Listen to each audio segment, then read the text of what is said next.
today I will discuss about the topic which is ethical but illegal.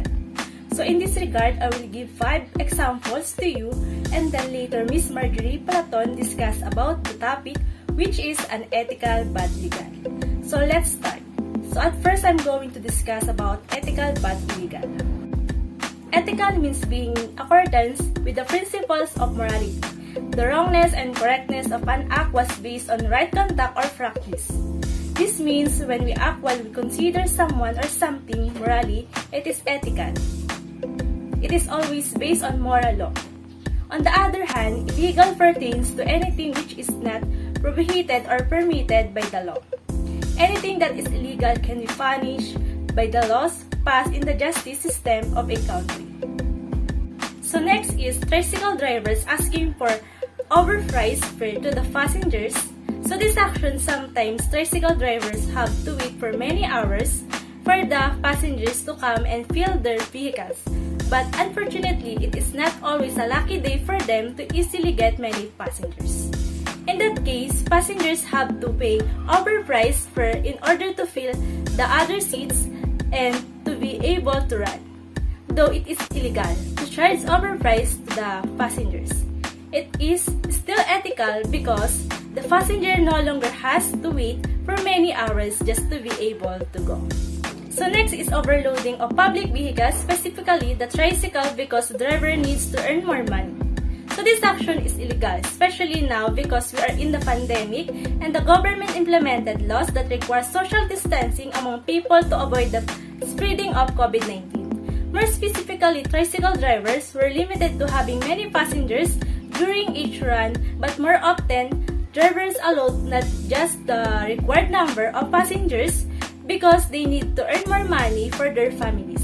Despite the fact that it is illegal, many are still practicing this, especially now that the price of gasoline is continuously rising. Drivers have to do something in order to support their family needs. So next is getting a car or house loan in your name for someone else who otherwise would not qualify. So this action is illegal. To loan a car or house in your name for someone else who otherwise would not qualify, but it is an ethical thing to do. It is going to help them have their own properties and succeed in life. Helping others is a moral act that everyone can offer to each other, especially to family members, friends, or even with neighbors. It is a good act, but the process and thing that has been done is legal. The intention is good but done not in accordance with the law. So there is no law when it comes to ethical action. It just follows the natural law in accordance with morality. Everyone can be treated fairly and equally with ethics and moral law, but because there are laws passed to obtain the justice system in our country, everyone must abide and follow what is prohibited and legal in the law system. So that's all. Thank you. Unethical but legal is what one or one's culture and environment thinks to be wrong. An illegal deed is always unethical, while an ethical action may or may not be illegal. The perception of ethics may differ in different conditions.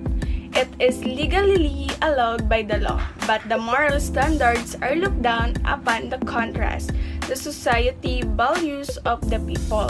It means that a certain action may not be prohibited by the law in a given area, but it may still be an evil or dishonest act.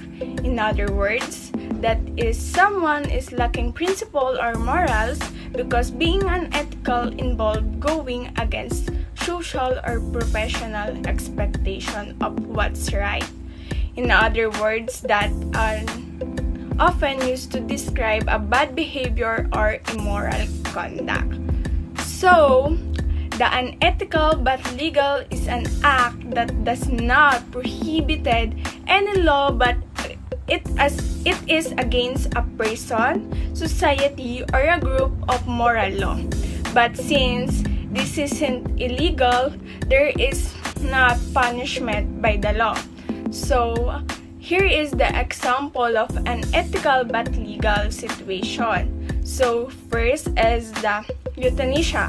So the doctor advised that immediate family to conduct a euthanasia. So here, you will know that the situation is unethical but illegal. But legal, because euthanasia is unethical here in the Philippines, but it is legal in the other countries. So the next one is the death penalty.